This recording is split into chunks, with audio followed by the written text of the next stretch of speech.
Mukunda jewellery హనుమకొండలోని అతిపెద్ద jewellery mart December 14న గొప్ప ప్రారంభం.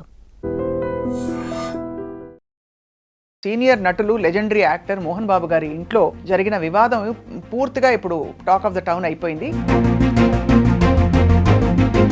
అందరూ కూడా ప్రెస్ మీట్లు పెట్టి ఉద్వేగంగా వారి వర్షన్ చెప్పుకునే ప్రయత్నం చేస్తున్నారు. మోహన్ బాబు గారి ఇంట్లో ఎందుకు ఇలా జరిగింది? Welcome to this candid conversation.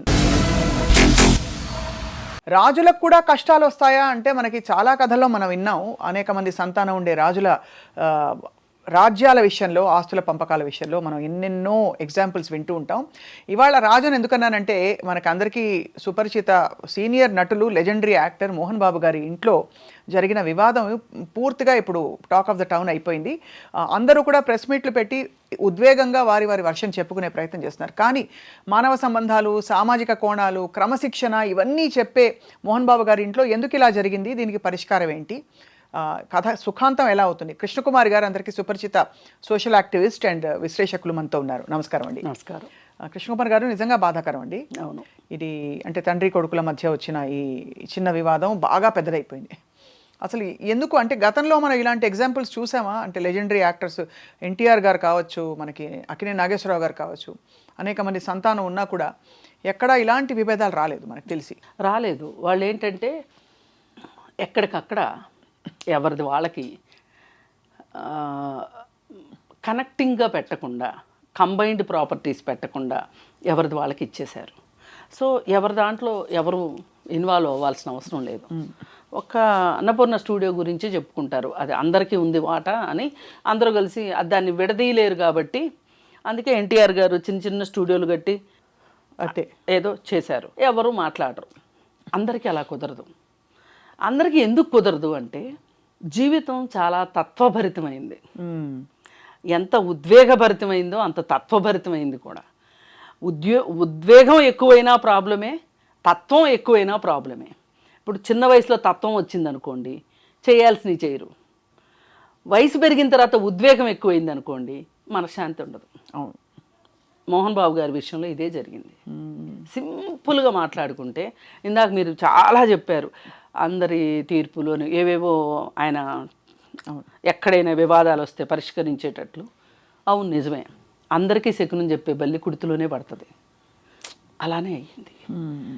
ఎందుకు ఇలా జరిగింది అని మనం కొంచెం విశ్లేషించుకుంటే, ఏ మనిషి అయినా సరే 60 సంవత్సరాలు లేదంటే మ్యాక్సిమం 65 సంవత్సరాల లోపు తనకున్న ఆర్థిక బంధనాలని తెంచుకోవాలి. అది మనకి పురాణాలు కూడా, ఇతిహాసాలు కూడా చెప్తున్నాయి. చెప్పారు, చేశారు కూడా వాళ్ళు. ఎందుకు అంటున్నానంటే, కొందరు రాజులను చూసిన తర్వాత ఈ బుద్ధి రావాలి మనకి. ఇప్పుడు తండ్రి ఎప్పుడు సస్తాడా, నేను ఎప్పుడు రాజు అవ్వాలా అని కొడుకులు చూశారు, గమనించి ఉంటారు. సాక్షాత్తు తండ్రిని చంపించిన కొడుకులు కూడా ఉన్నారు. అలాగే పెద్ద కొడుకే రాజ్యం ఇవ్వాలి, చిన్న కొడుకులు అలా ఉండాలి అన్న సందర్భంలో కైకేయి నా కొడుకునే రాజుని చెయ్యాలి అని అడిగింది అని చూపించారు. ఇట్లాంటి వాద సంవాదాలు లేకుండా ఇవాళ రాజులు పోయారు, రాజ్యాలు పోయినాయి, రాణులు పోయారు, కానీ సంస్థానాలు మిగిలిపోయినాయి. ఎక్కడెప్పుడు ఒక్కొక్కళ్ళు కష్టపడ్డారా, చెమటోడ్చారా, రక్తం ధారపోసారా, ఎవరి కడుపన్నా కొట్టారా తెలియదు, కానీ ఇవాళ సంస్థానాలుగా సంపదలు పోగుపడుతున్నాయి. అవును, ఈ పోగుబడిన సంపదని ఈజీగా పంచి ఉన్న ముగ్గురుకో నలుగురికో పిల్లలకి పంచి కొంత తను అట్టి పెట్టుకుని తన జాగ్రత్త కోసం చెయ్యాలి అని తల్లిదండ్రులు అనుకోవట్లా. భార్యకి బొడ్లో తాళాలు భార్యకే ఉండాలి, లాకర్ తాళాలు భర్త దగ్గరే ఉండాలి. ఈ మనస్తత్వం ఉండటం వల్ల ఏం జరుగుతుంది అంటే పిల్లలకి విపరీతమైన కాంక్ష పెరిగిపోతుంది. నేనే ఎక్కువ తీసుకోవాలి. ఇప్పుడు పంచి ఇచ్చారనుకోండి, వాడికి వెళ్ళిపోయాక దాని మీద మనకు మనసు ఉండదు. కానీ ఇవి పంచినట్టే కదా ఇంచుమించు. అసలు ఈ విషయంలో చూస్తే ఏమో తెలియదండి. పంచలేదని కొంతమంది అంటారు, పంచారని కొంతమంది అంటారు.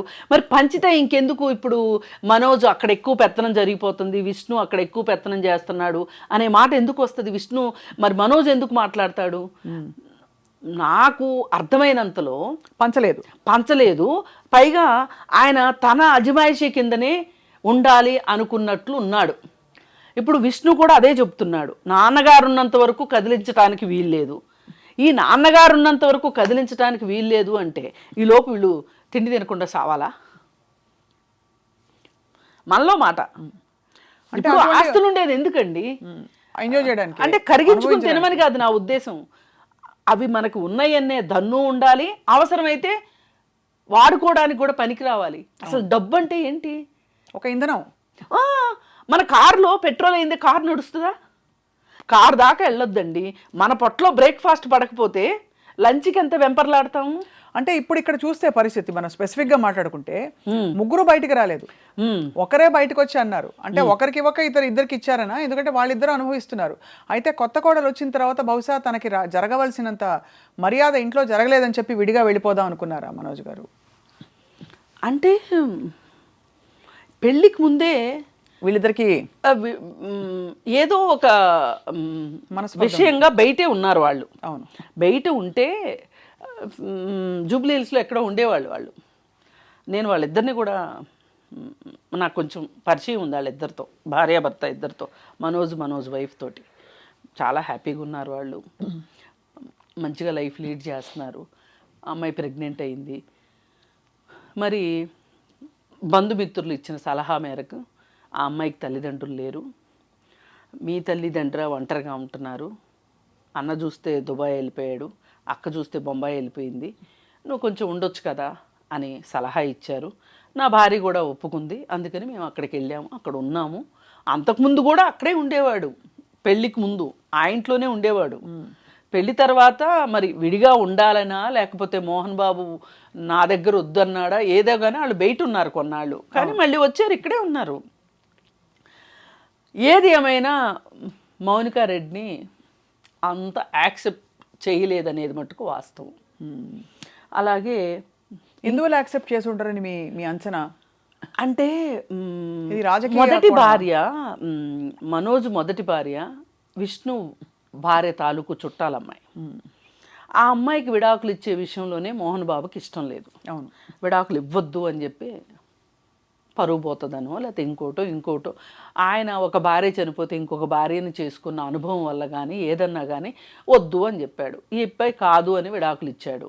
వాళ్ళకేమి మనస్పర్ధలు ఉన్నాయో ఎవరికి ప్రపంచానికి చెప్పాల్సిన అవసరం లేదు. నన్ను అడిగితే ఇవి వ్యక్తిగత విషయాలండి. అసలు ఇవి ఇంత రాద్ధాంతం అవ్వడం కూడా నాకు ఎందుకో మనస్కరించట్లేదు. ఎందుకంటే ఏ ఇంట్లో లేవు గొడవలు, అంతే కదా. అయితే సరే ఆ సందర్భంలో అసలు వీళ్ళ పెళ్ళికే ఒప్పుకోకపోతే లక్ష్మియే ఎన్ని రోజులు ఇష్టపడ్డ అమ్మాయిని పెళ్లి చేయకుండా అలా ఉంచుతాము అని చెప్పి తనే ముందుకు పడి పెళ్లి చేసింది. ఆ పెళ్లిలో కూడా మీరు గమనిస్తే విష్ణు ఎంత చుట్టం చూపుగా వచ్చాడంటే చాలామంది గెస్టులు వచ్చాక వచ్చి చాలామంది గెస్టులు వెళ్ళకముందే వెళ్ళిపోయాడు. జస్ట్ అంటే ఇది ఎందుకు చేశాడు అంటే విష్ణు తెలివితేటలు ఇలానే ఉంటాయి. నా తండ్రికి ఇష్టం లేదు కాబట్టి నాకు కూడా ఇష్టం లేదు. అది తెలివితేటలను ఎందుకు అనుకోవాలి? అది ధర్మం అనుకోవచ్చు కదండి. ధర్మం కాదు. లక్ష్మి ఎందుకు చేయలేదు ఆ పని? మరి అలా కాదు, ఇప్పుడు లక్ష్మి ఎందుకు చేయలేదు చెప్పండి. కుటుంబం ఉంది, మరి లక్ష్మి కూడా అలాగే ఉండొచ్చు కదా. కాదు, లక్ష్మి ధైర్యంగా నాకు చెల్లుబాటు అయిపోతుంది నేను ఏం చేసినా అనే ఒక ధైర్యంతో ముందుకొచ్చి ఆడపిల్ల కాబట్టి కొంచెం ఇంటమ్మాయి కాబట్టి తను అన్ని చక్కబెట్టే ప్రయత్నం చేసింది. ఆడపిల్ల టిపికల్గా చేసేది అంటే అందరినీ కలపాలని. అక్కడ అన్న ఇంకోవైపు విష్ణు బహుశా అందరం ఒకవైపు ఉంటే బ్యాలెన్స్ ఉండదు కాబట్టి తండ్రి వైపు తల్లిదండ్రుల వైపు తను ఉంటున్నట్టుగా ఉండి మనోజ్ వైపు తిను ఉంటున్నట్టుగా ఉండి ఇది చాలా కుటుంబాల్లో జరిగేదే కదా. జరిగేదాని వెనక మర్మమే నేను చెప్తున్నా. ఈ జరిగేదాని వెనక తండ్రిని మంచి చేసుకోవాలి. ఎందుకంటే తండ్రి చేతిలో ఆస్తులు ఉంటాయి, తండ్రి చేతిలో పవర్ ఉంటుంది. పవర్ చుట్టూ తిరుగుతాయండి పాలిటిక్స్ మొత్తం. Family biggest politics in the world family politics. ఈ ఫ్యామిలీ పాలిటిక్స్లో విష్ణు కావాలని అలాగా తండ్రితోటి చాలా బాగా జోరీలాగా ఉండి తండ్రికి మనసులో మనసై మాటలో మాటై తండ్రి అధికారాన్ని ఒప్పుకుని ఆ పెత్తనాన్ని భరించి తండ్రితో మంచిగా ఉన్నాడు. అది మనోజ్కి చేత కాలేదు. పిల్లలందరూ ఒకలా ఉండరు కదా, అంతే. ఉండకపోయేసరికి మనోజ్కి క్రమక్రమంగా డిస్టెన్స్ పెరిగింది. పైగా ఈ వీళ్ళ మధ్యలో ఎప్పటి నుంచో గొడవలు ఉన్నాయి అనడానికి మనోజ్ చెప్పిన కారణం చాలా సముచితంగా ఉంది. అదేంటి అంటే విద్యా సంస్థల నుంచి వస్తున్న డబ్బులతోటి విష్ణు సొంతగా సినిమాలు తీస్తున్నారు, ప్రొడక్షన్ హౌస్ పెట్టి. డబ్బాలు వెళ్తున్నాయి కానీ డబ్బులు రావట్లా, డబ్బాలు తిరిగి వస్తున్నాయి కానీ డబ్బులు మట్టుకు తిరిగి రావట్లా. అయితే అన్నీ పోయిన సినిమాలే కదా, ఒక్క సినిమా ఆడి డబ్బులు వచ్చింది ఏమున్నాయి? ఈ మధ్యకాలంలో జిన్నా సినిమా అట్టర్ ఫ్లాప్, తెలుసు కదా, 5 పైసలు రాలేదు దాంట్లో, పోయినాయి కానీ. అయితే మరి మనోజు బయట ప్రొడక్షన్ హౌసుల్లో పనిచేస్తున్నాడు, హీరోగా పనిచేస్తుంటే తనకు రెమ్యూనరేషన్ వస్తుంది, ఆ సినిమాలు తీసిన వాళ్ళకి డబ్బులు వస్తున్నాయి. మరి సొంత ప్రొడక్షన్ హౌస్ను పెట్టి ఆడే సినిమాలు నటించగలిగిన సత్తా ఉన్న మనోజ్ను పెట్టి సినిమా ఎందుకు తీయలేదు?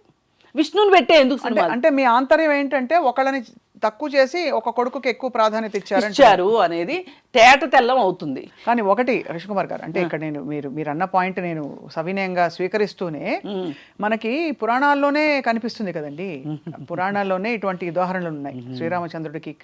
అలా అని ఇక్కడ ఏదో అలా అని భరతుడు చెడ్డవాడని మనం ఎలా అంటాం? నేను చెడ్డవాడు అనట్లేదు, నేను చెడ్డవాళ్ళు మంచివాళ్ళు అనట్లేదు. ఒక తండ్రిగా నువ్వు సమానంగా చూడాల్సిన బాధ్యత ఉందా లేదా? ఒక తండ్రికి పిల్లలు ఎలా అన్నా ఉండేవండి.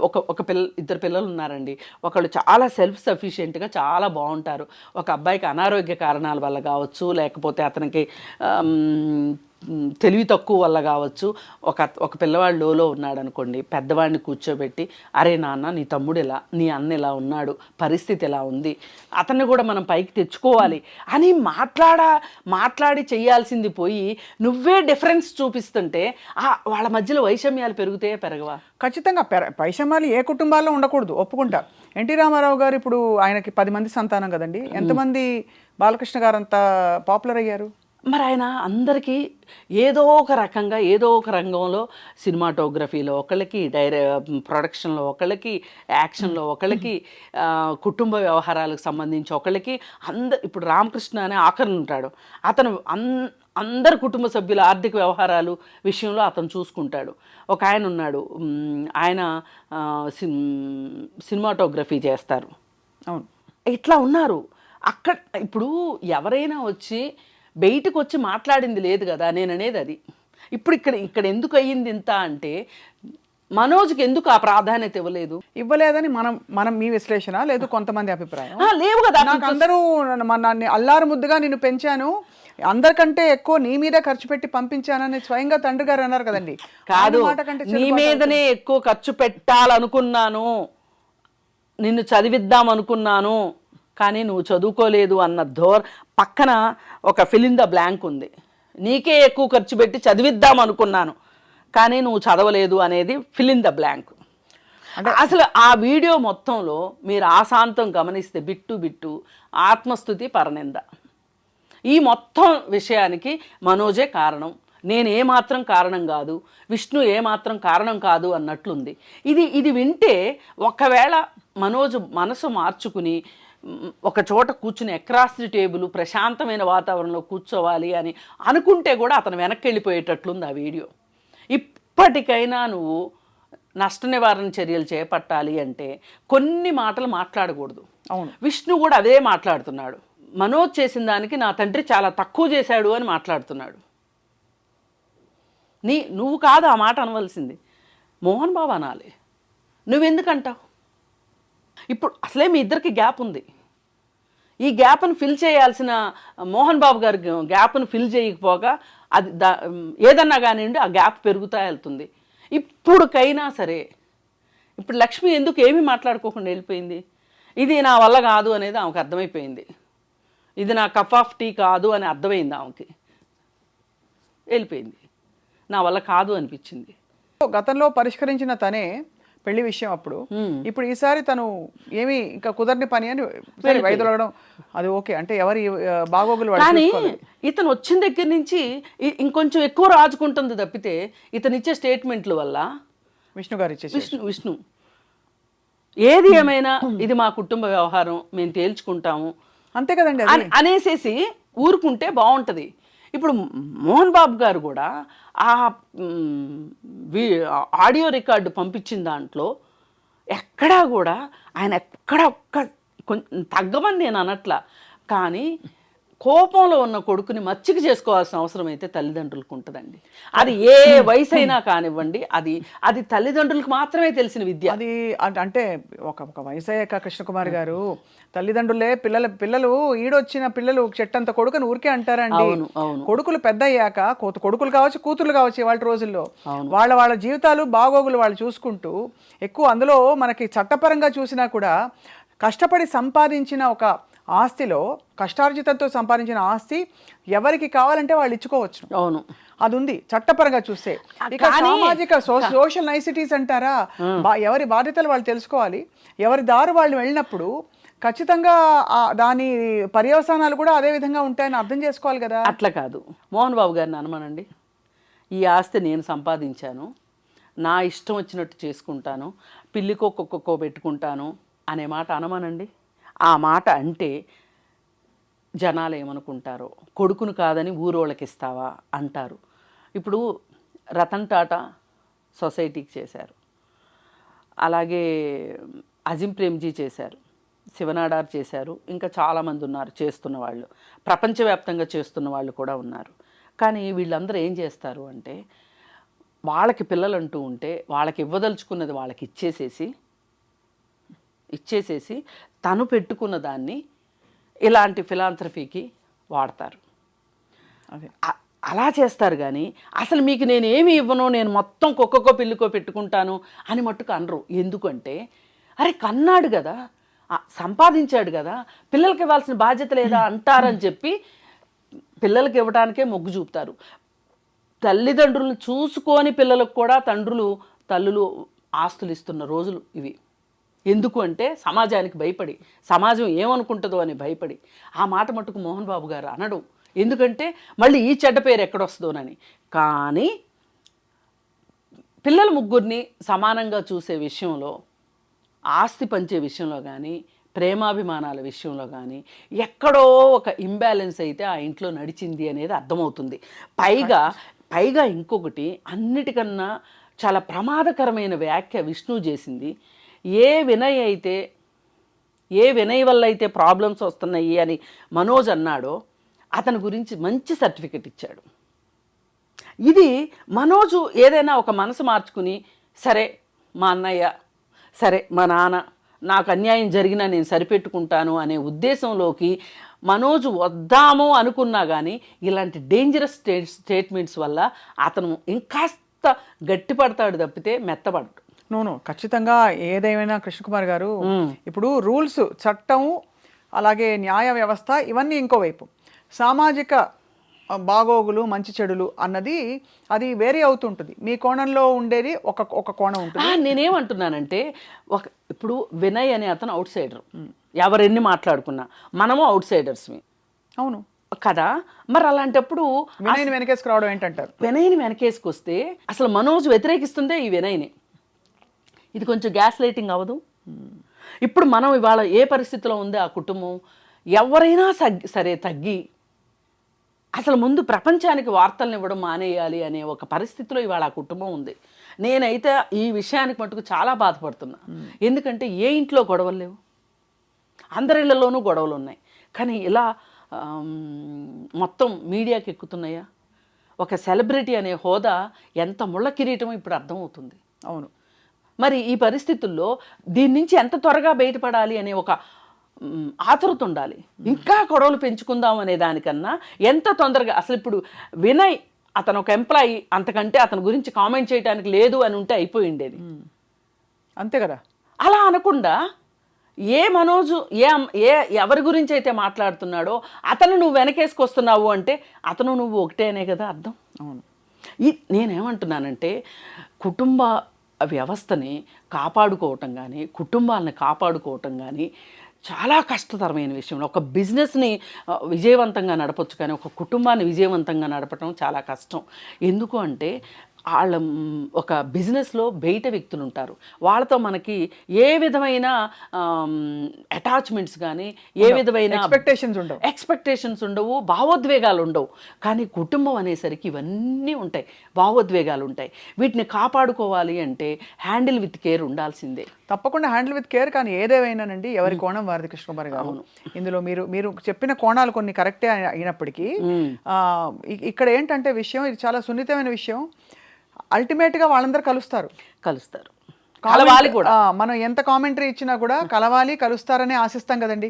అవును, అంతే కదా అది. అండ్ కుటుంబ వ్యవస్థలు ఇందులో చూసి నేర్చుకోవాల్సింది ఏంటంటే, మనం గాజుపదునుగా జాగ్రత్తగా బంధాలను నిలుపుకుంటూ చేయవలసిన కర్తవ్యాలన్నీ కూడా ఆ టైంకి చేసేస్తే బహుశా ఇలాంటి మనస్పర్ధలు రాకుండా కాపాడుకోవచ్చు అని చెప్పడానికి జరిగింది. అంతకంటే ఏం లేదు కదా. ఇప్పుడు నేను ఫ్యామిలీ కౌన్సిలింగ్లో కూడా చూసేది ఏంటంటేనండి, ఏ అత్తగారు మామగారు అయితే ఫెవికాల్ లాగా బంధాలు చాలా దృఢమైనవి అని అనుకుంటూ ఎక్కువ ఇన్వాల్వ్ అయిపోతుంటారో పిల్లల జీవితాల్లో, ఆ కుటుంబాలే రోడ్డుకి ఎక్కుతాయి.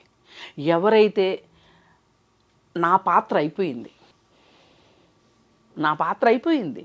ఏంటి, పెళ్లి చేసుకున్నాం, పిల్లల్ని కన్నాం, వాళ్ళని పెంచాం, వాళ్ళని పెద్ద చేసాం, ప్రయోజకులను చేసాం, మా పాత్ర అయిపోయింది, మా డ్యూటీ మేము ఫుల్ఫిల్ చేసాం, ఇంకా బతకటం అనేది వాళ్ళ డ్యూటీ అని వదిలేస్తారో ఆ కుటుంబాలు చాలా బాగుంటాయి. అవునండి. అలా కాకుండా అన్నీ మళ్ళీ ఇంకా నేనే ఉండాలి, నా పిల్లలు అనే ఒక మనస్తత్వం ఇలాంటి కుంపట్లు చేస్తాయి. అందుకే నేను మొదటి నుంచి నాకు ఖలీల్ జిబ్రాన్ అంటే చాలా ఇష్టం. ఆయన సూక్తి ఒకటి ఉంటుంది, పిల్లలు నీలో నుంచే వస్తారు కానీ నీ వాళ్ళు కాదు. అది మనం ఎంత బాగా అర్థం చేసుకుంటే మన జీవితాలు అంత బాగుంటాయి. నాకు పిల్లలు ఉన్నారు, నేనైతే అదే పాటిస్తా. నేనే కన్నా, నేనే పాలిచ్చాను, ప్రసవ వేదన పెట్టి కన్నాను. కానీ ఎంతవరకు ఒక పాయింట్ అయ్యాక నీ రెక్కలు నీకు వచ్చాయి, నువ్వు ఎగురు, నీ జీవితం చూసుకో అని. అందుకే పిల్లలు కూడానండి అదే ఒక స్వావలంబన చూపిస్తే తల్లిదండ్రులకు కూడా ఒకలాంటి తృప్తి అండి. ఇక్కడ నిజంగానే మీరు అన్నట్టు మీ పాయింట్ అర్థం చేసుకున్నారు కృష్ణకుమార్ గారు. తప్పకుండా ఈ సమస్య పోయి ఈ విషయం వాళ్ళది. అసలు ఇంకొకటి అండి, జీవజాలం మొత్తంలో కూడా అతి ఎక్కువ కాలం తల్లిదండ్రుల మీద ఆధారపడేది మనుషులే. జీవితకాలము మనుషులకే ఎక్కువ. పాయింట్. అవును, మనుషులకే ఎక్కువ. నేను మొన్న వీడియో చూశాను, ఒక పెట్టె గుడ్డు పెట్టింది, 10 గుడ్లు పెట్టింది, రోజుకొకటి. 10 గుడ్లు అయిన తర్వాత పిల్లలు వచ్చేసినాయి. పిల్లలకు ఆహారం అవసరమైంది అనుకున్నప్పుడు ఎక్కడికో ఎగిరెళ్ళి ఆహారం తీసుకొచ్చింది, పెట్టింది. 4-5 రోజులు పోయిన తర్వాత ఇవి ఆహారం సంపాదించుకోవడం మొదలెట్టాయి. ఆ తల్లి మళ్ళీ అంతర్ధానం అయిపోయింది. మరి గూడు ఇరుకయిందని వెళ్ళిందా, లేకపోతే ఇది ఇంతే సృష్టి అనుకుని వెళ్ళిందో తెలియదు, కానీ అయిపోయింది. ఇప్పుడు దూడలు ఉంటాయి, కాతే జీవితకాలం కూడా మన మనుషులది ఎక్కువ కాబట్టి, మనకు ఆలోచన శక్తి ఉంది కాబట్టి మనం ఎక్కువ ఆధారపడేటట్లు చేసుకోవడం. మనం సృష్టించుకున్న ఉద్వేగాలు, పరిస్థితులు అవి. నిజంగానే మీరు అన్నది అది చాలా మంచి విశ్లేషణ అందించినందుకు కృష్ణకుమార్ గారు యాజ్ ఆల్వేస్. ఇవాళ కొత్త కోణం, మీతో మామూలుగా పెద్ద అంటే మహిళా సమస్యల గురించి మాట్లాడతాం, ఇవాళ ఇంకా సామాజిక కోణం, జీవితం, కొంత ఫిలాసఫీ కూడా కలిసి చాలా వీరు పూర్తిగా సంపూర్ణంగా చెప్పినందుకు మీకు ధన్యవాదాలండి. నమస్కారం. Thank you.